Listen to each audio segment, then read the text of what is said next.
What's going on? This is Ryan with Automatic Comics, and up next, got a pretty big unboxing here. Got two books in here that I actually think are pretty good to be picking up right now. This is a book that is definitely going to be getting added to my keepers list. And this is one that I've been looking for a while. I thought it was a fun book to pick up. So stay tuned, got some awesome books here. I think it'll be a lot of fun.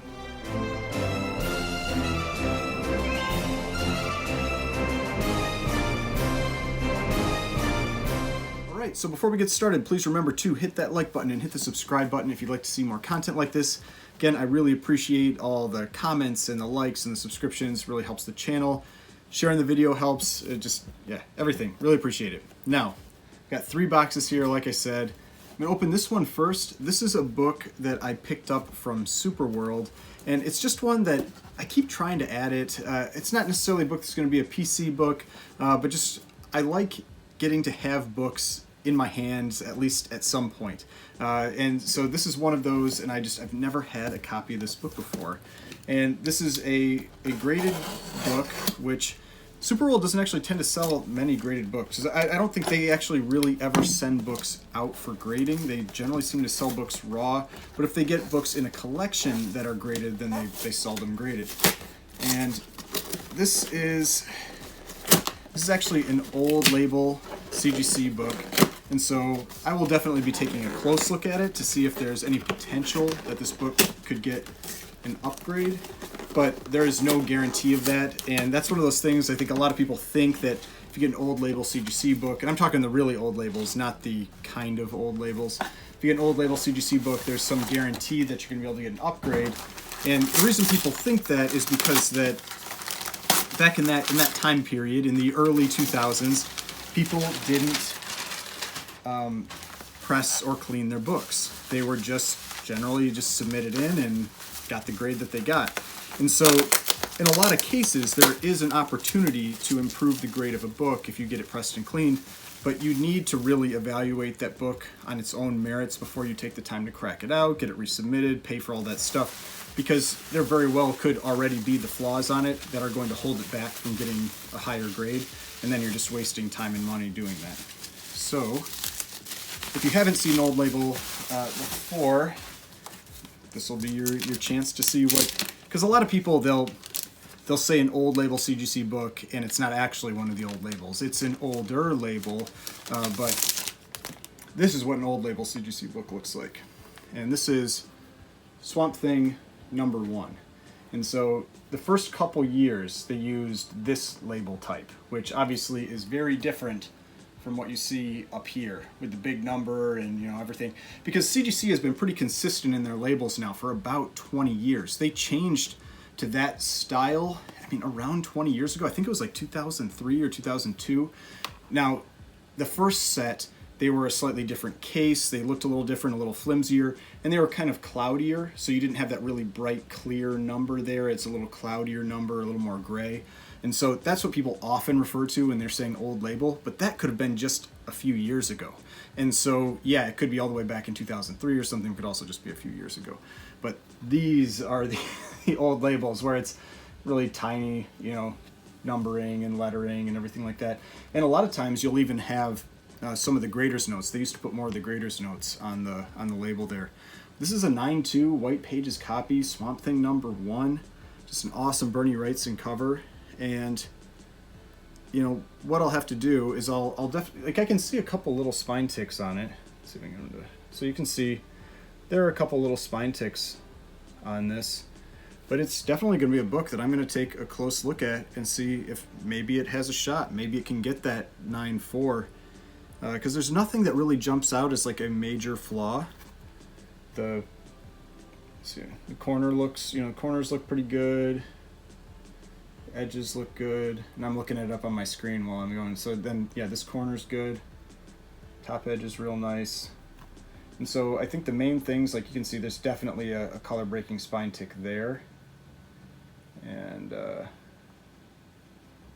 on the back, you could see there were a couple little spine ticks. This is a super clean book. Let's see if anything jumps out on the back. Not really. And so this is what I do when I get one of these books, when I'm going to evaluate it to see if it might be worthwhile. I mean, who knows? This could even... I'd have to take a closer look, but... I mean, it could maybe even get to a 9.6. I mean, this is a really nice looking copy, and the colors are really nice. I don't know. I love this Bernie Wrightson cover. It's really cool. I mean, Swamp Thing, or House of Secrets 92, first appearance of Swamp Thing. I love that book, and so this is a really nice copy. I'm definitely going to be considering a resubmission for that one, because yeah, that's what you're looking for when you've got an old label like that. Because if you've got something where there's like a little tear or there's like a color breaking crease, you're pretty much out of luck. But with this, it's likely just some light spine stuff that, and like I said, really the only main one that really jumps out is that spine tick right there. So definitely one that I'll be considering for a resubmission. All right, so I'm gonna save the two books that I think are good to be looking at right now for the end. This is the book that is likely going on my, well, not likely, is going on my keeper list. Now, things, when I talk about that, and people often ask questions about that, things can always fall off my keepers list. I generally try to keep just on that list, it's around 50 books. I've actually been thinking of reducing it a little bit, just because, you know, it's been getting a little big. And so, but it is a 50 book list approximately right now, and when I add a book to it, it means I've got to kick another book off, and it just keeps everything kind of under control in the PC, or you know, whatever you want to call it. I call it my keepers list. Now, this was a book that I picked up from A1 Comics, and so here's all their packaging. You know, it came in this box. It's got bubble wrap around one of these like slab type cases, so packaging is all great. And the reason I'd been watching A1 Comics sales recently is that they had picked up just a massive collection, and I think they're calling it the Winters collection or the Winter collection, and it's just got tons of gold and Silver Age books. And so I've been watching their sales just to see if there's, you know, maybe some Golden Age books that I want to pick up, because I like Golden Age books. And this book was on their top shelf with some other books. And I made an offer on it, and they countered, and I decided, when am I going to get a chance again to get this book? And so I went for it, because this is not an easy... Oh yeah, it is one of the Winners Collection books, so I'll show you the little label thing they've got for it. So they've printed these out, which is this Winners Collection, and it's just, you can see there, includes 35,000 originally owned silver, bronze, copper, early modern issues, over 2,300 Golden Age comics. You know, I mean, it's a massive collection. I think they said it's the biggest collection they've ever bought, and they've just been selling it regularly on their on Instagram. And I keep trying to get earlier and earlier issues of Detective Comics. I know I'm never getting a Detective Comics 27. I will probably also never be able to get a Detective Comics 31. I would love to get that book someday, but it's so expensive now, I don't think it's in the cards. But this was one where this is now the earliest issue of Detective Comics that I have by 7 issues. This was a big jump down. It is a brittle page copy. It is a 0.5, but it is complete. And so that was a big thing for me, and it actually has a picture of Batman on the cover. So this is Detective Comics number 34, and something that I usually don't like is, you know, a missing piece on the cover. And so yeah, it sucks that it has that missing piece on the cover, but I still have this picture of old school Batman. You know, like this is how they used to draw Batman. This is early. This is 1939. I didn't know if I would ever be able to get an issue of Detective Comics from the 30s. There are only 8 Batman issues that have Batman in it from the 1930s, and this is the last one. And on the back, you can see there's a little missing piece on the same side on the back there, but I mean, 1939 Detective Comics with, you know, Batman on the cover there, and it says The Batman, which I think is just awesome. And so, yeah, 8th appearance of the Batman. I mean, to me, like, this is before Batman number 1 comes out, because Batman number 1 has Batman and Robin in it. and you don't get Robin until Detective Comics 38. So this is pre-Robin Batman, pre-Robin Detective Comics. So this is a thick book. Like, this is a super thick case. It is a heavy one, but yeah. So I decided this was my chance. This is probably the cheapest opportunity I would get to add a early 1930s Detective Comics. I decided to go for it, and I am happy I did. Yeah, it's got the missing piece, but you take what you can get when you get down into these early books. I think there's like 50 on the census or something like that. I mean, it is a very low census count book. It is a rare book, and I am happy to have it. And really the thing that sold me, because I could see it up on the shelf, and I saw that there was a little note, and I couldn't tell what that note was. And with the new CGC rules, that note would be gone. But I couldn't tell what that note was, and I assumed it was something like centerfold missing, or a page was missing, or something was cut out, that's why it got the 0.5. But it just said covered attached, which means the book is complete. And so I think that really sold it for me, was having a complete copy of this book in a 0.5. So I am very happy to have added that book. All right, now the last one. This one here, this I picked up from Sinbad Comics. I've mentioned him a few times on here. I usually am buying like Golden Age books a lot of the times from him, but this was actually 2 Silver Age books. And let's see here. He always packages them really well. You know, they're always in the Gemini mailers and inside of those envelopes and everything, and taped down. And almost always, if not always, in Mylar. So let's see here. I thought there were only 2 books in here, but there are 3. So let's see. Oh, there's 4. One of those things when you kind of forget what you buy. Let's see what else is in here. Oh yeah, okay. So this is actually not the box that I thought it was. So this is something else. But regardless, it still has a book in it that I think is good to pick up right now. And another one that I think, as prices are coming down, will be pretty good to add. But I would almost say it's an avoid book. I would say this is an avoid book right now. So I'm going to amend this. This is one book that is good to add right now, and one book that I would avoid, at least for the time being. So, first book here, this is Tales to Astonish number 63, which I believe is the first appearance of the leader, who is, there's a couple issues that are, I think it's like a cameo and first full kind of thing. But this is one of the first appearances of the leader, and that is one of the Hulk's big villains. I don't think we're ever really going to get the leader, unless it's going to be a ways down in the future if they try to redo Hulk again. But just a pretty cool early Tales to Astonish, early Hulk. You've got Giant Man there and everything. And so this is when they've split the issue between Hulk and Giant Man. Later on, it's Hulk and Submariner. But yeah, Tales to Astonish 63, first leader.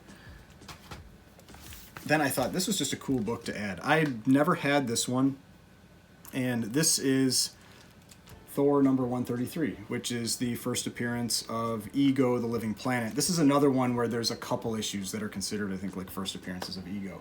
But we saw Ego in the last Guardians of the Galaxy movie. We are well past that movie and any spikes that there would be out there for this book. So it's just a cool Thor key now. And so I thought that was a fun one to pick up. So first appearance of Ego, the Living Planet. Now, for the book that I think is actually pretty good to be picking up right now. It peaked earlier, it peaked a little while ago leading into Shang-Chi, and then it's fallen off quite a bit, but I think it's probably going to be coming back again. And that is Tales to Astonish number 90. And so this is the first appearance of the Abomination. And you get his first cover appearance in the next issue, but this book went nuts when we had the trailer for Shang-Chi and we saw the Abomination in there, and then everybody just started buying this book like crazy, and prices went through the roof. It used to be a super cheap book. But then when we saw the movie, he was only in it for like 30 seconds or something like that, then he's gone. Now, he is going to be in the upcoming She-Hulk show. That's not why I think this is a good book to add. I think this is potentially a good book to add because of the Thunderbolts news that came out. because the Abomination is one of those characters that could be part of that Thunderbolts team. And so if that happens, I think this becomes a pretty solid spec book, because if you've got a movie coming out where you potentially have him, because we've seen him now in a few different shows, and so I think that they may want to be using the Abomination again, and so now that prices have retreated on this book, it is a pretty good time to add it. Now, it is also the first appearance of this character called, and I'll probably butcher the name, Byra, who is one of the big villains for Submariner. And if we are ultimately getting Submariner, it's possible this could be a character that we see play one of those villain roles in some future movie or property. And so I think this is a multi-key that is a pretty good one to be adding right now, considering prices have come down. Now, this is one that I think is a book that you should be avoiding right now, but it was a good price, so I decided to pick it up anyway. And this is Doctor Strange #1. So this is when you've got that self-titled series that starts, you've got that big transition from Strange Tales 168 to Strange Tales 169, and so that's when you have the first self-titled Doctor Strange books, but this is that first self-titled series that starts at issue #1. This is a few years later. And so this is Doctor Strange #1, and I think it's a really cool Doctor Strange cover. You've got the skull on there, you've got him battling, whatever this monster is. I think it's a great cover, and this is a book that guaranteed it went up a ton, as well as 169 into the last movie, and it will fall off again, just like Strange Tales 110, everything else. Those Doctor Strange keys will get cheaper, but I thought it was a great price, so I decided to pick it up. And I think this is one, though, that, yeah, if you see it for a good price, go for it. But otherwise, this book, other Doctor Strange keys, are going to be books that you really probably want to avoid for the time being, and just give yourself some time, let the prices settle a little bit, and I think you'll be able to get them for a better deal. So, yeah, Doctor Strange #1. Cool book. Another book. I've never had this one before. So a lot of books I hadn't had before in this. Actually, all of them. I've never had that Swamp Thing #1. I've definitely never had Detective Comics 34. And I've never owned any of these. So this was a fun unboxing for me too, because that's one of the things I've talked about. It's one of the reasons I really got into buying and selling comics, is that I realized when I first started buying comics again, where it was something where I was just buying them to kind of have long term, and I just wanted to buy a few books. There's so many books out there I wanted, and the only way I could ever actually have them in my possession for any period of time was if I was selling them too. And so that was the way that I really got into it, and ultimately expanded into me, selling a lot more and buying a lot more books. And so it's just something that's how I got into this. That's why it's always fun for me to get, a variety of books like this, just because it's books that I've never had. So yeah, some cool books. This one, definitely one I'd be looking for right now to add. And then these are just, some fun keys. And then this one, book that I would avoid, but I think it is a great Doctor Strange key. He's still in the MCU, all of that. But just take your time, be patient, find the right price on that book. So, hope you enjoyed this video. If you did, please hit that like button, hit the subscribe button if you'd like to see more content like this. I've got more videos over here if you'd like to watch some of my other videos, and the subscription button right here. If you'd like to subscribe to the channel, I'd really appreciate it, and I will see you in the next video.